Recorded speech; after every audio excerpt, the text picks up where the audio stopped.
Bismillahirrahmanirrahim. Assalamualaikum warahmatullahi wabarakatuh. Perkenalkan kami dari kelompok 1 yang beranggotakan Ahmad Fauzan, Andika Prasetyo, Gilang Ramadan, Nada Sobul Khair, dan Tenggi Gusfitra Salam.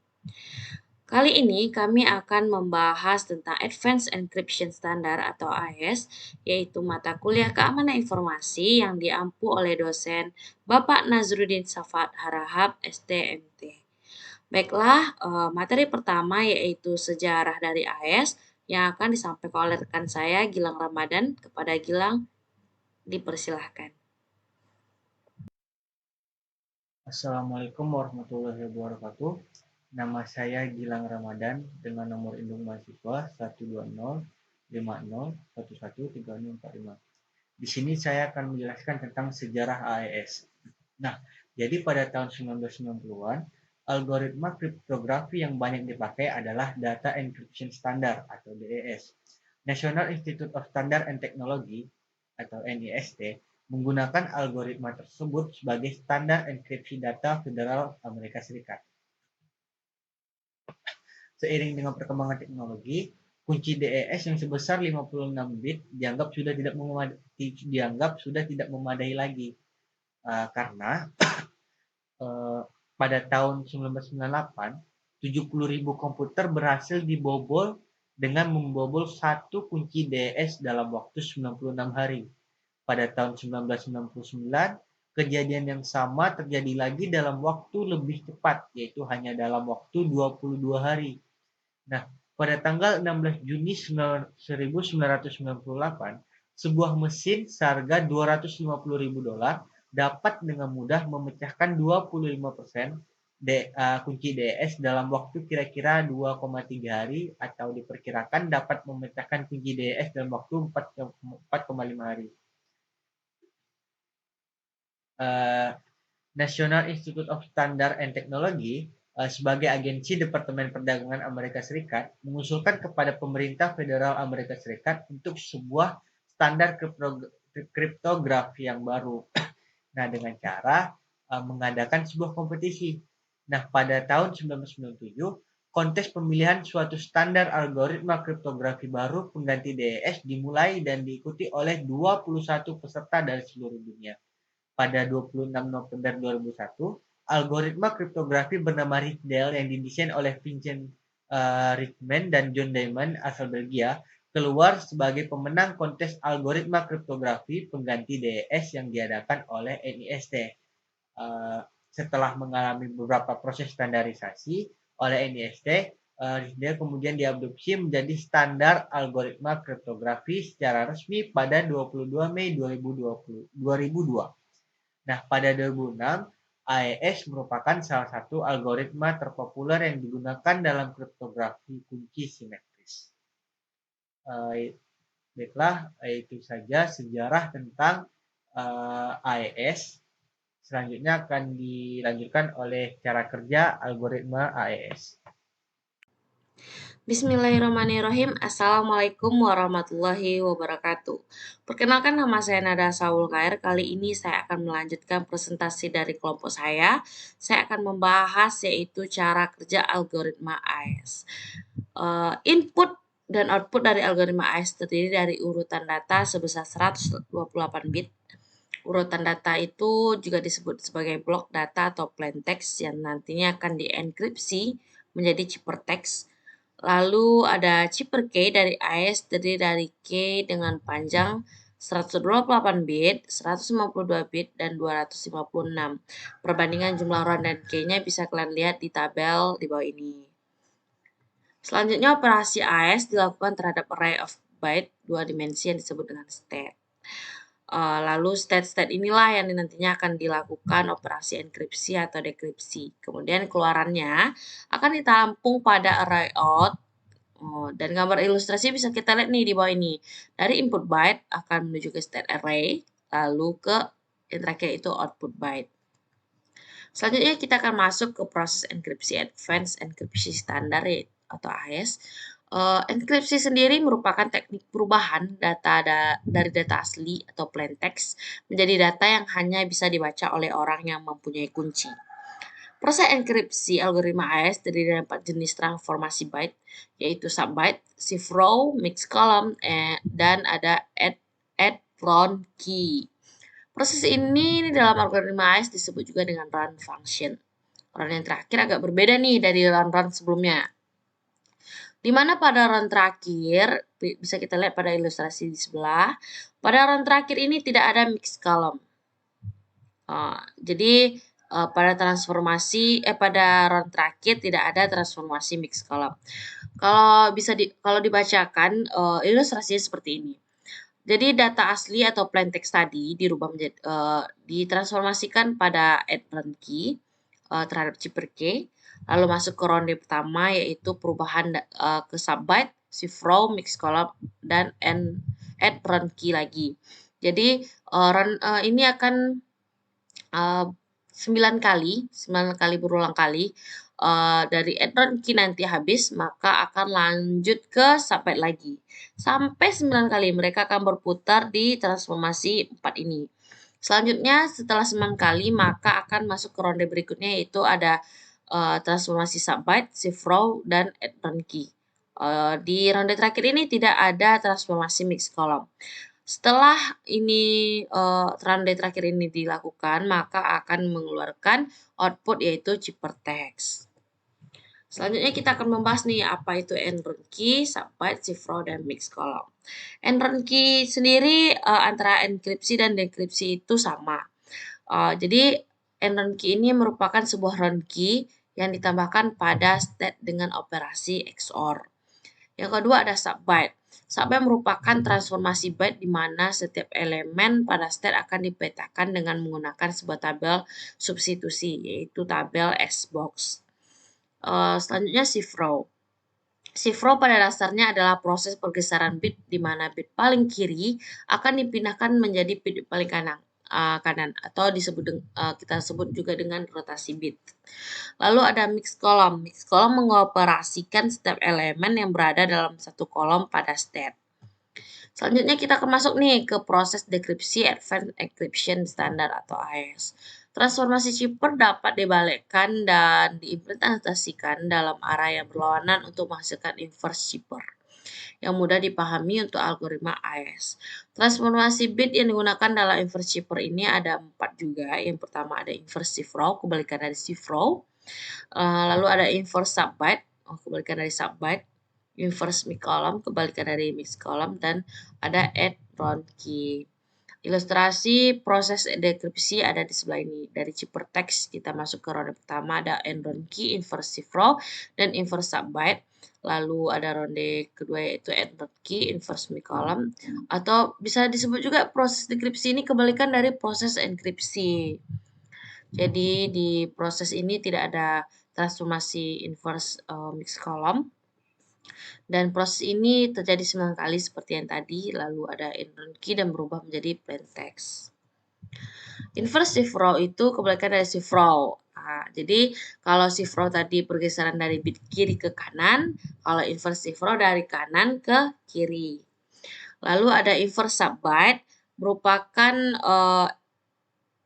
kebalikan dari subbyte tadi. Kalau subbyte menggunakan S-box, tabel S-box, sedangkan inverse subbyte menggunakan tabel inverse S-box. Lalu ada inverse mix column, yaitu setiap kolom dalam state dikalikan dengan matriks perkalian dalam AES. Oke, kita masuk ke contohnya. Misalkan seseorang akan mengirim nih sebuah plain text yang berisi 128 bit atau 16 byte atau 16 karakter seperti berikut. Plain textnya ini yaitu keamanan informasi dengan kuncinya itu kelompok 15G. Kita masukkan dulu ke kotak 4x4 dengan penyusunan seperti ini. Jadi ke AM ini di kolom 1, sedangkan Anan di kolom 2 ke bawah, lalu ke atas. Jadi I-nya di atas, lalu info, R-nya langsung ke atas, dan penyusunan ke bawah. Seperti itu juga dengan dikunci, itu kelompok 15G. Jadi di kelompok 15G ini tidak memenuhi 16 kotak. Jadi 16 karakter. Jadi yang karakter yang kosong bisa kita isi dengan 0. Selanjutnya setelah kita mengisi seperti tadi, maka kita akan mengkonversinya ke bentuk heksadesimal melalui tabel ASCII. Jadi yang pertama kita akan mengkonversi dari plain text. Di plain text ini ada K besar. Kita cari K besar yaitu 4B, kita tuliskan yaitu 4B. Lalu ada E kecil yaitu 65, maka kita tuliskan di sini 65. A kecil yaitu heksadesimalnya yaitu 61, tuliskan 61. M-nya M kecil di sini berarti M kecil ini berarti kita bikin 6D. Begitu seterusnya. Begitu juga dengan kelompok 15G tadi di tabel kunci tadi. K besar yaitu 4B, kita tuliskan 4B, lalu E-nya E yaitu 65, kita tuliskan 65. Begitu seterusnya. Jika 0 kita tuliskan kosong. Selanjutnya kita akan masuk ke end-on key. Jadi end-on key ini ada operasi namanya itu operasi XOR. Jadi yang pertama di sini harus kita lakukan yaitu mengubah bentuk heksadesimal tadi ke bilangan biner. Misalnya di sini nih di sini ada 4B, berarti kita tuliskan di sini 4B. Oh, 4B. Jadi 4 ini 4 itu adalah heksadesimal. Kita rubah dulu ke bentuk biner. Jadi biner di sini adalah 0100. Kita tuliskan di sini 0100. Oke, selanjutnya yaitu B-nya. B di sini adalah 1011. Berarti 1011. Selanjutnya adalah di kunci, di tabel kunci tadi 4B juga, berarti sama. Kita tuliskan di sini. Jadi, jika di plain text tadi kita menggunakan baris 1 kolom 1, maka di kunci tadi juga di tabelnya, jadi sama-sama. Jadi 4B juga berarti 0, 1, 0, 0, 1, 0, 1, 1, maka hasilnya yaitu jadi operasi XOR ini jika 0 dengan 0 maka hasilnya 0, 1 dengan 1 hasilnya 0, 0 dengan 1 yaitu 1, 1 dengan 0 yaitu 1. Berarti 0 dengan 0 yaitu 0, 1 dengan 1 yaitu 0, 0, 0 lagi, 0 dengan 0, 0, 1 dengan 1 yaitu 0, 0 dengan 0 yaitu 0, 1 dengan 1 yaitu 0, 1 dengan 1 yaitu 0.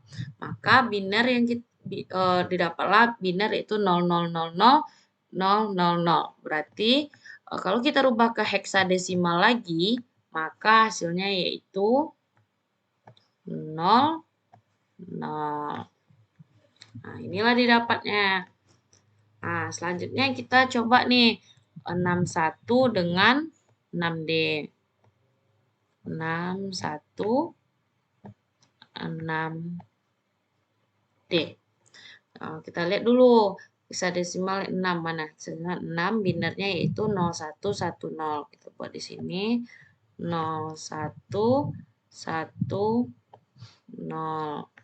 Lalu 1 yaitu 0001.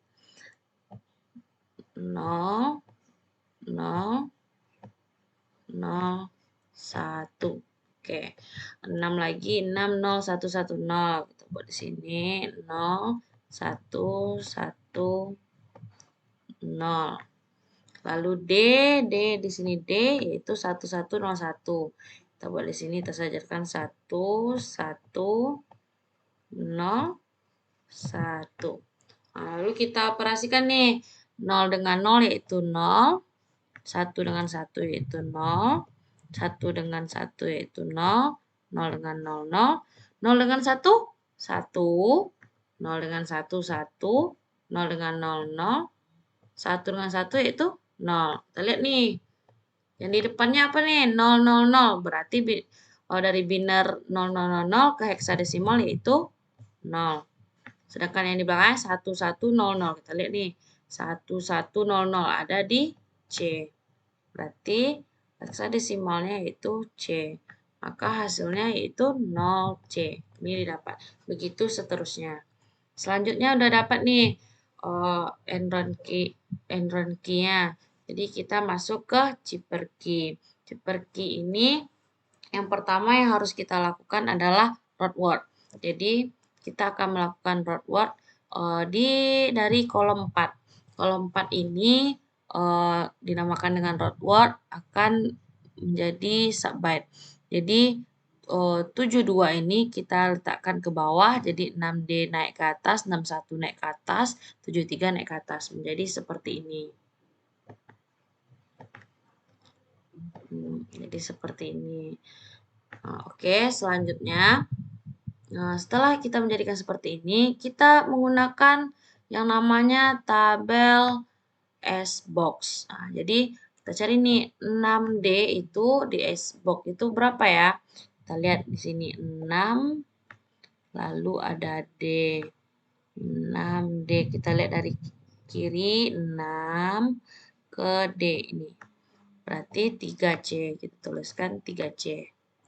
Lalu setelah 6D, maka kita konversikan nih 61 ke tabel S-box. 61, 6, ini satunya 61 yaitu EF. Kita tuliskan EF. Lalu ada 73. Kita cari nih 7. Di sini ada 3. 73. Berarti 8F. Tuliskan benar nih. 72. Berarti tabel di 7 dengan 2. 72 yaitu 40. Kita buat 40. Nah, setelah ini kita akan mengeksorkan dengan yang namanya tadi. Tadi kan kita ngambil nih di kolom 4. Kita akan mencari kolom 1. Makanya kita bikin kolom 1 di sini.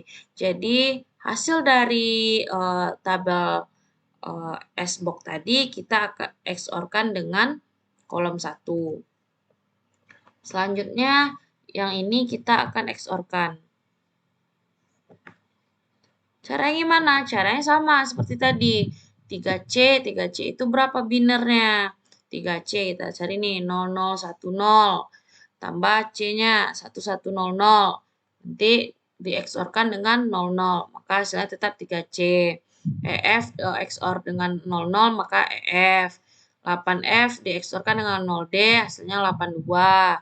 40 dieksorkan dengan 02 hasilnya 42.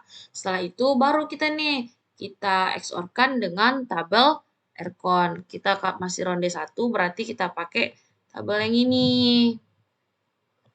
Nah, selanjutnya kita eksorkan. 3C dieksorkan dengan 01 hasilnya 3D. Lalu EF dieksorkan dengan 00 tetap EF. 82 dieksorkan dengan 00 yaitu 82. 42 dieksorkan dengan 00 yaitu 42.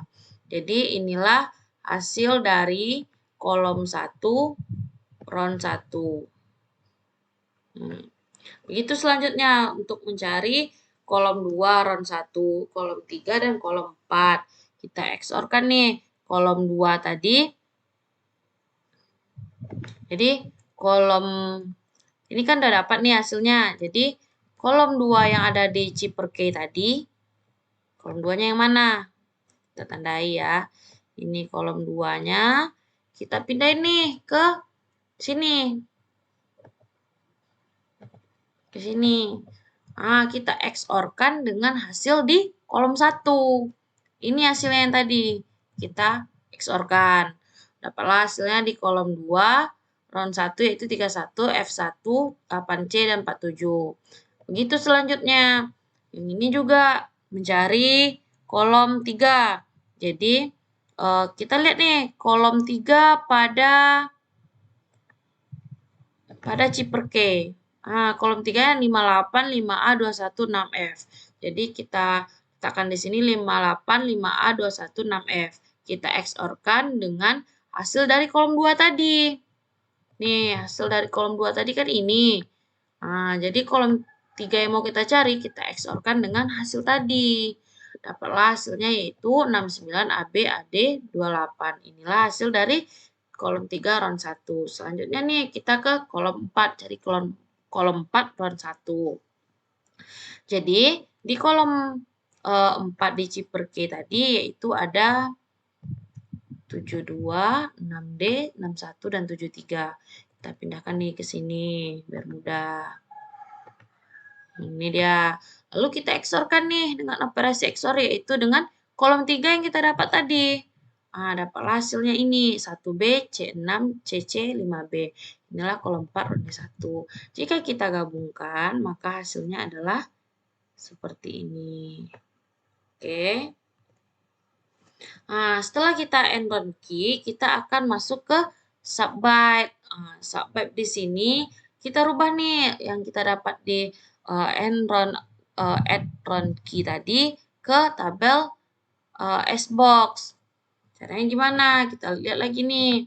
3D, kita cari 3D. 3D dari sini ke D. 3D di sini adalah 27. Kita tulis di sini. EF. E lalu F. Kita cari EF, DF.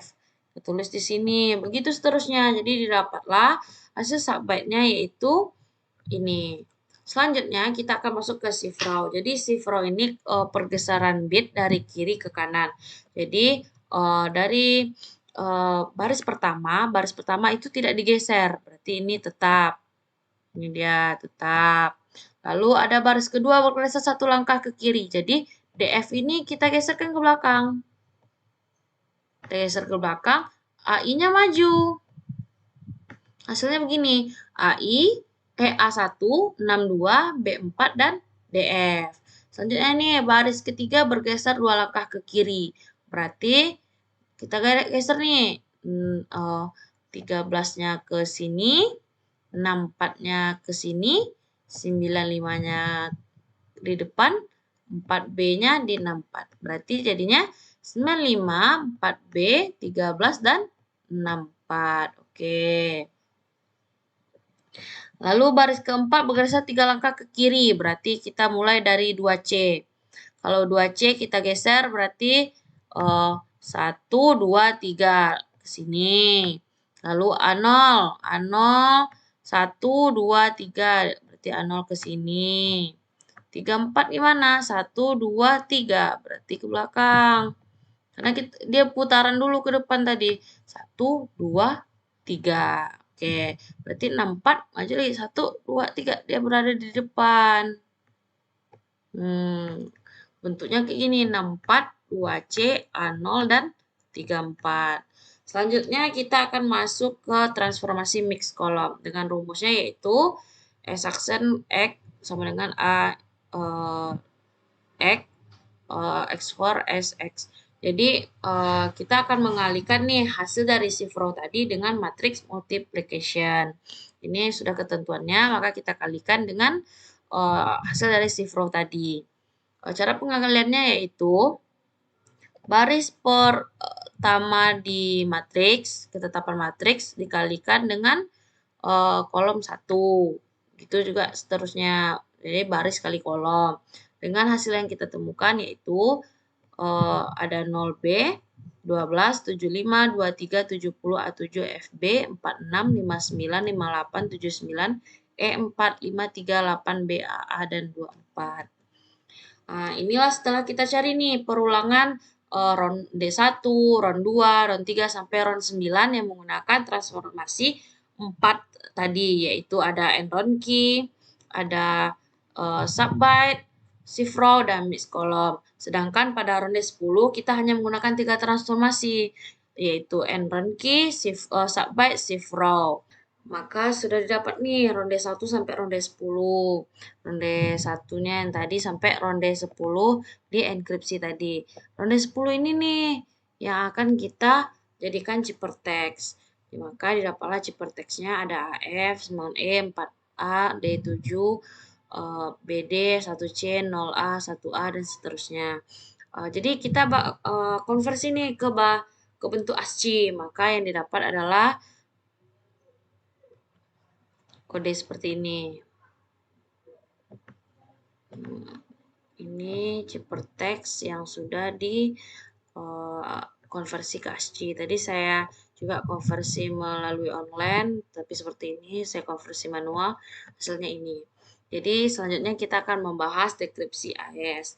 Dari ciphertext ini kita akan membuat atau mengubah kembali text ini menjadi plain text dengan cara jadi text ini akan masuk ke transformasi pengubahan enron key, inversive row, inverse byte. Jadi inversive row ini kebalikan dari shift row. Jadi jika shift row tadi dari kiri ke kanan, maka inversive row dari pemindahan dari kanan ke kiri. Begitu juga sebaliknya inverse byte itu ada di operasi di tabel S-box. Kalau inverse byte itu di tabel inverse S-box. Begitu juga dengan inverse mix column. Jadi kalau inverse mix column tadi perkalian, maka di sini ada perkalian dengan matriks perkalian dalam AES. Jadi hampir sama. Selanjutnya ada nih perulangan 9 kali seperti halnya dengan enkripsi tadi. Lalu ada yang terakhir yaitu enron key. Tadi kan pada saat enron key tadi ada perubahan, maka di sini juga ada untuk mengubahnya ke bentuk plain text. Maka hasil yang didapat adalah 4B, 65, 61, 6D, 61, 6E, 61, 6E, 69, 6E, 66, 6F, 72, 6D, 61, 73. Setelah kita mendapatkan seperti tabel heksadesimal ini, maka kita akan mengubahnya ke dalam bentuk plain text atau melalui tabel ASCII. Didapatlah 4B itu yaitu K besar, itu K besar, 65 yaitu E kecil, E, 61 yaitu A kecil, 6D yaitu M, selanjutnya 61 yaitu A, 6E yaitu 6E yaitu N, dan seterusnya. Maka dapatlah plain text kita yaitu keamanan informasi sesuai dengan apa yang kita cari pada enkripsi tadi. Yang ini merupakan bentuk ciphertext. Ini merupakan bentuk ciphertext yang kita cari tadi. Ini hasilnya. Ini plain text yang kita cari di dekripsi. Cara yang sama dengan enkripsi, cuman kebalikannya atau lawannya. Ini plain text yang sudah diubah menjadi heksadesimal. Baiklah, sekian dari saya. Jika ada salah, saya mohon maaf. Jika ada pertanyaan, silakan tulis di kolom komentar dan saya akan mencoba untuk menjawabnya. Materi selanjutnya akan disampaikan oleh rekan saya. Terima kasih. Bismillahirrahmanirrahim. Assalamualaikum warahmatullahi wabarakatuh. Alhamdulillah rabbil alamin. Assalatu wassalamu ala asyrafil anbiya'i wal mursalin wa ala alihi washabihi rasulillah ajmain. Rabbi shrah li sadri wa yassir li amri wa hlul 'uqdatam min lisani yafqahu qawli. Baiklah, di sini saya akan melanjutkan presentasi teman saya tentang source code dalam algoritma AES.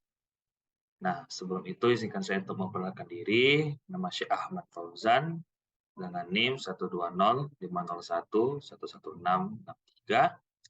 Baiklah, seperti yang telah dijelaskan oleh teman saya bahwa AES itu merupakan sebuah algoritma kriptografi yang penggunaannya itu tersebar luas dan salah satu yang paling kompleks juga.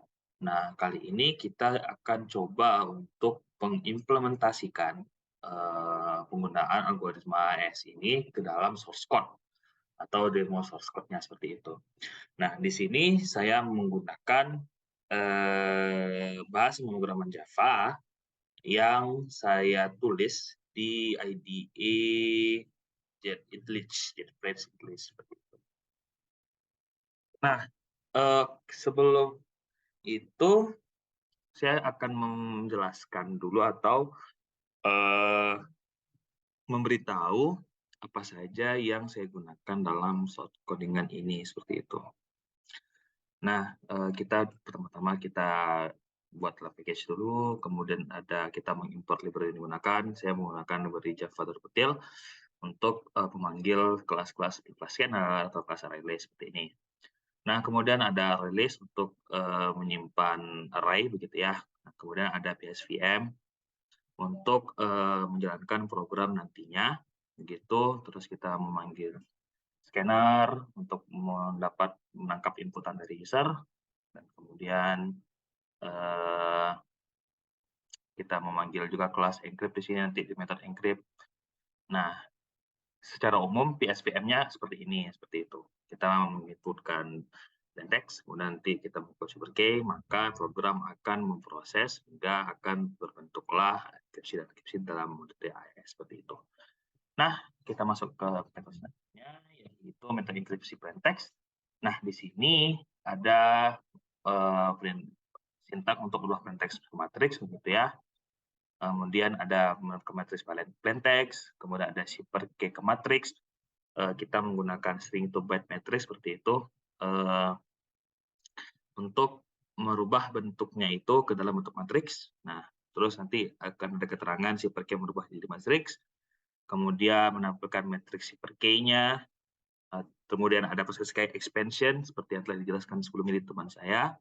Kemudian proses atron key yang pertama, kalau kita melakukan algoritma AES itu kan ada atron-nya kan yang pertama seperti itu. Nah, di sini akan dilakukan atron pertama untuk sebagai acuan untuk looping round dari 1 sampai 10 karena kini saya menunjukkan contoh untuk source code AES 128 bit yang dilakukan selama 10 kali seperti itu. Kemudian ini ada fungsi for untuk enkripsinya begitu ya. Ada dari metode subbase nanti di bawah, kemudian ada cifro, ada mix columns, ada atron key. Kemudian setelah dilakukan looping selama 10 kali, ini biar nampak saja di 0 sampai 9 seperti itu ya. Nah, maka akan ada round terakhir gitu yang mengabaikan mix column. Karena untuk round terakhir, mix column tidak lagi kita gunakan, seperti yang telah dijelaskan sebelumnya. Kemudian ada untuk menampilkan output dari hasil enkripsinya. Itu ada byte matrix to string untuk merubah bentuk byte dalam matriks dalam bentuk string. Seperti itu. Kemudian ini ada metode untuk merubah dari bentuk yang terinskripsi itu akan kita distribusikan lagi di bawah lagi seperti itu. Nah, ini masuk ke metode yang kita gunakan untuk berbagai proses. Ini ada metode key expansion. Nah, ini kelas rcon ini telah ada ketentuannya, gitu. Jadi kita hanya mengimplementasikannya saja ke dalam codingan. Kita buat satu-satu seperti ini. Nah, karena seperti yang kita tahu di AES itu ada fungsi sort gitu ya, mengsortkan antara plain dengan shipper. Nah, ini fungsi yang panah ke atas ini adalah fungsi sortnya gitu untuk lebih jelas. Kemudian ini ada key expansion. Nah, key shipper key yang telah kita buat tadi akan disortkan dengan ini. Kemudian string ke matriks. Jadi sebelum kita mengolah atau bisa dibilang mengenkripsi atau deskripsi begitu ya, kita harus merubah dulu ke bentuk matriks agar dapat kita operasikan seperti itu. Dan ini merupakan metode yang kita gunakan seperti itu. Kita ubah menjadi char r gitu, if row 93 row no s row plus plus seperti itu. Kemudian ada metode surbyte, nah xbox. Nah, ini juga udah ketentuan yang ada dari algoritma AES. Dan ini merupakan Xbox. Nah, Xbox ini nanti akan dioperasikan dengan plain text kita tadi, akan melalui round-round yang telah dijelaskan di atas. Kemudian ini ada subbyte single, sama juga isinya. Nah, ini untuk shift row, untuk menukar baris ya sesuai dengan ketentuan. Ada yang ditukar row 1, ditukar ke kanan, ada yang ke atas seperti itu, dan di sini belum implementasinya. Kemudian ada mix column untuk menukar-nukar kolom juga dengan menggunakan metode Galois, seperti itu ya. Sudah ketentuan juga, ini hanya untuk pengimplementasiannya saja. Kemudian ini metode Galoisnya untuk memanggil metode Galoisnya itu, metodenya seperti ini. Kemudian ada atron key, begitu, yang kita gunakan untuk setiap proses enkripsi maupun deskripsi nantinya. Dan ini ada metode swap matrix elemen, seperti itu yang kita pakai di shift column. Dan itu untuk enkripsi. Nah, ini untuk deskripsi sama saja seperti enkripsi, cuman untuk penggunaan beberapa metode itu nanti kita bakal gunain versi inverse-nya karena tujuan kita adalah untuk membalikkan ciphertext yang dari hasil enkripsi tadi menjadi plain text kembali seperti itu. Nah, ini kita berubah cipher ke teks bentuk matriks seperti itu. Kemudian ini string to byte matriks, kita rubah lagi ke dalam bentuk matriks. Kemudian ada kita buat short-nya sebenarnya matriks nanti menampilkan matriksnya seperti itu. Kemudian deskripsi awal gitu ya, yang sama seperti enkripsi tadi, kita buat dulu kondisi awalnya seperti apa. Kemudian ini untuk looping dari 9 sampai 0 karena ya kita buat dalam kondisi inverse begitu kan. Ini kita menggunakan metode inverse columns, inverse row, inverse byte seperti itu.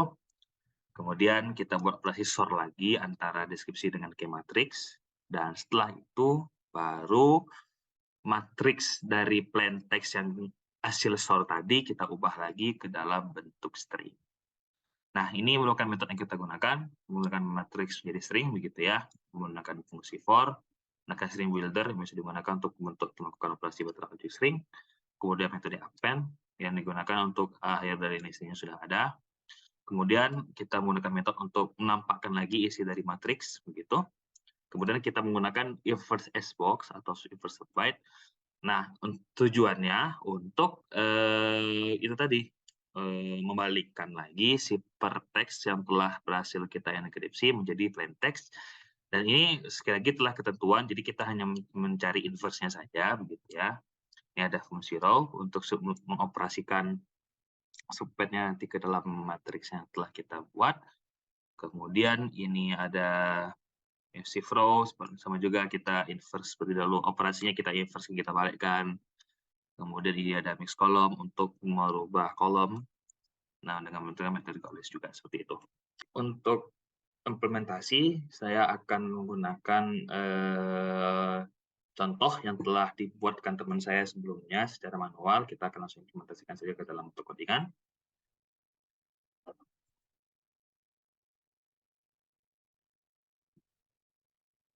Plain text-nya itu command informas. Kemudian cipher key-nya itu adalah untuk kelompok 15G. Nah, seperti ini. Setelah kita run, dia akan mengidentifikasi dulu plain text-nya. Ini yang merupakan bentuknya jadi matriks plain text-nya.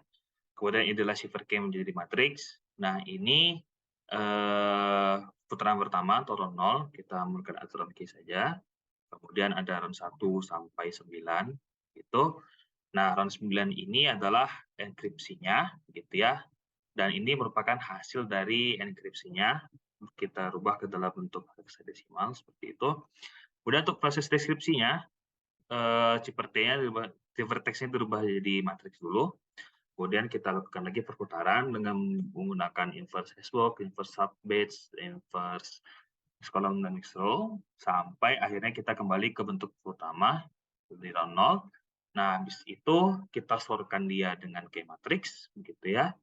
Kemudian dapatlah lagi plain text-nya yaitu keamanan informasi seperti itu. Oke, demikian yang dapat saya sampaikan. Terima kasih. Kita berlanjut ke yang selanjutnya. Terima kasih. Assalamualaikum warahmatullahi wabarakatuh. Perkenalkan, nama saya Andika Prasetyo dengan NIM 120501341. Di sini saya akan menjelaskan tentang implementasi penggunaan algoritma AES. Oke, langsung saja implementasi tampilan menu utama. Pada proses awal berjalannya aplikasi akan menampilkan menu utama yang menunjukkan berbagai menu yang ada.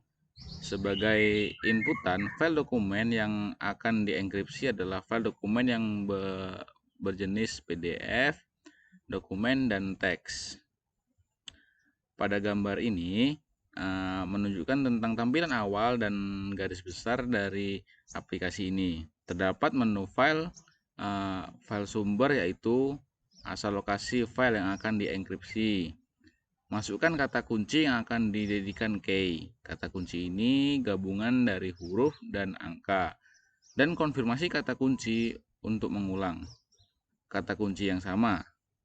Oke, selanjutnya implementasi tampilan input enkripsi file. Pada proses ini, pengguna memilih file yang akan dienkripsi dan memasukkan encryption key. Pada gambar dijelaskan mengenai file dokumen yang akan dienkripsi disertai dengan memasukkan key dan konfirmasi key. Oke, bisa kita lihat dari gambarnya. Ini sudah kita isi dari file sumbernya. Kita pindahkan ke file tujuannya, atau biasanya otomatis langsung kita masukkan kata kunci yang berisikan dengan huruf dan angka. Oke, selanjutnya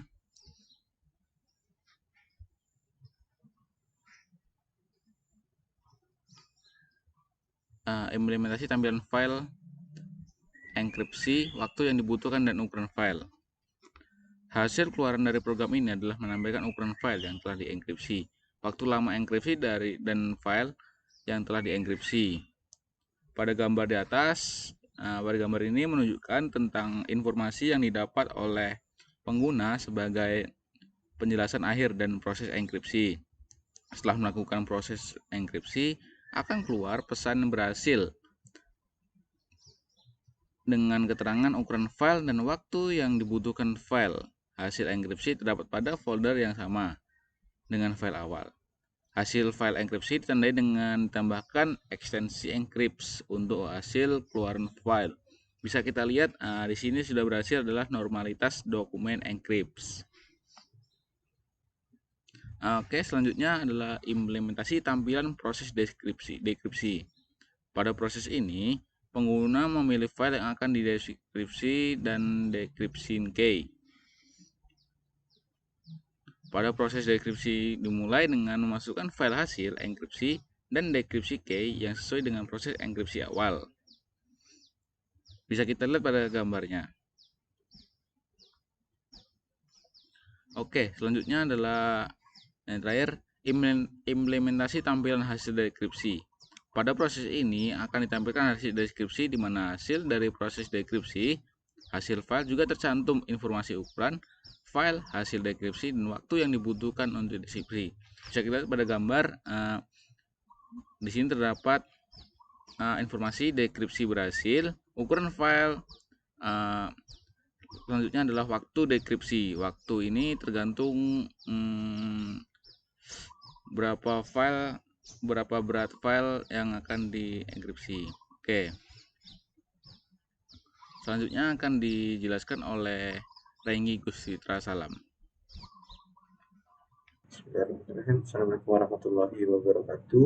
Perkenalkan, nama saya Renggi Guscitra Salam. Di sini saya akan menjelaskan tentang kelebihan dan kelemahan AES. Baiklah, langsung saja.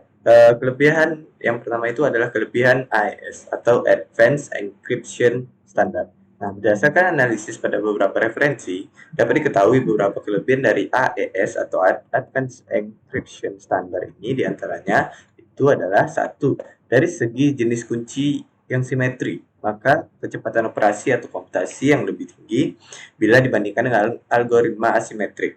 Nah, apa itu algoritma asimetrik atau algoritma asimetris? Itu adalah suatu algoritma di mana kunci enkripsi yang digunakan tidak sama dengan kunci deskripsi.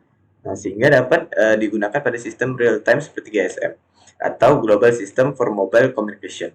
Nah, grafik dari kecepatan AES pada salah satu mode operasi Cyberblock yaitu CBC atau Cyberblock Chaining dapat dilihat pada gambar 1. Nah, yang gambar 1 pada gambar di samping ini, yang hijau itu 256 bit, bisa dilihat pada layar. Yang merah itu 192 bit, dan yang biru itu adalah 128 bit. Nah, kita lanjut. Karena yang kedua, kelebihannya, karena AES mempunyai panjang kunci paling sedikit, yang biru tadi, 128 bit, maka AES tahan terhadap serangan exhaustive key search dengan teknologi saat ini.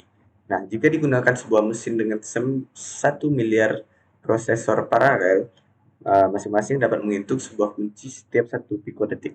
Nah, 1 pikodetik ini adalah 10 pangkat 12 atau 0,1 miliar 0,1 detik. Nah, itu. Maka akan dibutuhkan waktu 10 tahun untuk mencoba seluruh kemungkinan kunci. Nah, yang ketiga, kekuatan AS terletak pada karakteristik sifat dari medan GF2⁻8, di mana untuk setiap bilangan prima selalu terdapat sebuah medan tunggal terbatas yang unik, sehingga seluruh representasi dari GF2⁻8 bersifat isomorfik, dan pemilihan polinomial biner derajat 8 mx bersifat irreducible, yakni tidak dapat dibagi oleh bilangan lain pada medan selain satu dan dirinya sendiri. Nah, relatif prima terhadap medan. Kekuatan ini didasari oleh operasi matematis yang kompleks dan membutuhkan sumber daya yang tidak sedikit untuk melakukan komputasi. Nah, karena didasarkan pada persamaan matematis, AES dapat dengan mudah dibuktikan keamanannya. Kita lanjut kepada kelemahan AES. Nah, di sini terdapat beberapa kelemahan yang mungkin ditemukan pada AES. Yang pertama itu adalah dari segi jenis kunci yang simetris, maka akan terjadi kesulitan dalam manajemen kunci. Nah, hal ini terjadi karena untuk setiap pengiriman dan penerimaan data dengan pengguna yang berbeda dibutuhkan kunci yang berbeda pula. Jadi kesannya agak ribet. Nah, yang kedua, masih dari segi kunci yang simetris juga, di mana pengiriman dan penerimaan data memiliki kunci yang sama untuk setiap proses pengiriman atau penerimaan data. Hal ini akan menyebabkan kunci mudah bocor meskipun dalam waktu yang lama. Nah, di poin ketiga ini mengacu pada kelebihan AES di poin ketiga juga, itu kekuatan AES terletak pada karakteristik dari sifat medan GF2, di mana setiap bidang prima selalu terdapat sebuah medan tunggal terbatas, nah, dan lain-lain. Nah, dapat diketahui bahwa itu pula yang menjadi kelemahan terbesar dari AES, karena dengan berhasilnya dipecahkan persamaan matematis yang mendasarinya, secara otomatis seluruh sistem di dalam AES dapat ditembus dan dengan demikian barisan pertahanannya dapat dikatakan hancur berantakan, luluh lantak. Nah, sekian presentasi dari kami. Lebih dan kurangnya saya mohon maaf, dan teman-teman sekalian juga meminta maaf. Wabillahi taufik wal hidayah. Assalamualaikum warahmatullahi wabarakatuh.